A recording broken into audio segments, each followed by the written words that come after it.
রবীন্দ্রনাথ ঠাকুরের হঠাৎ দেখা। রেলগাড়ির কামরায় হঠাৎ দেখা, ভাবিনি সম্ভব হবে কোনো দিন। আগে ওকে বারবার দেখেছি লাল রঙের শাড়িতে, ডালিম ফুলের মতো রাঙা। আজ পরেছে কালো রেশমের কাপড়, আঁচল তুলেছে মাথায়।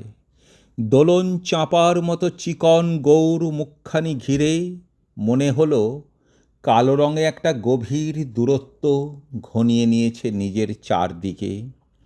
যে দূরত্ব সর্ষে ক্ষেতের শেষ সীমানায়, শাল বনের নীলাঞ্জনে।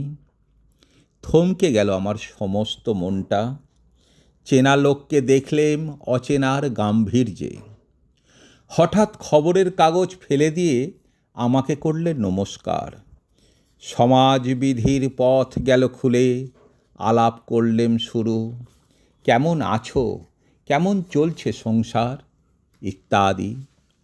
সে রইল জানলার বাইরের দিকে চেয়ে, যেন কাছের দিনের ছোঁয়াচ পার হওয়া চাহনিতে।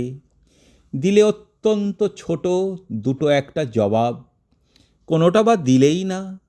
বুঝিয়ে দিলে হাতের অস্থিরতায়, কেন এসব কথা, এর চেয়ে অনেক ভালো চুপ করে থাকা। আমি ছিলেম অন্য বেঞ্চিতে ওর সাথীদের সঙ্গে। এক সময় আঙুল নেড়ে জানালে কাছে আসতে, মনে হলো কম সাহস নয়। বসলুম ওর এক বেঞ্চিতে।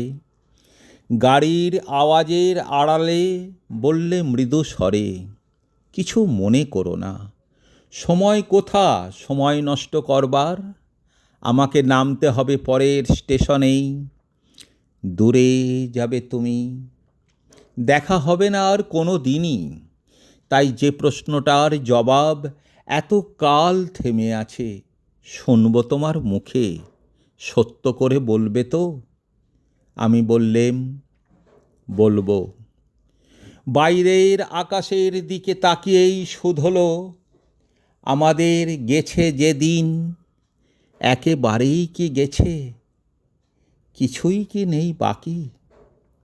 একটুকু রইলেম চুপ করে, তারপর বললেম, রাতের সব তারাই আছে দিনের আলোর গভীরে। খটকা লাগলো, কি জানি বানিয়ে বললেম নাকি। ও বললে, থাক এখন যাও ওদিকে। সবাই নেমে গেল পরের স্টেশনে, আমি চললেম একা।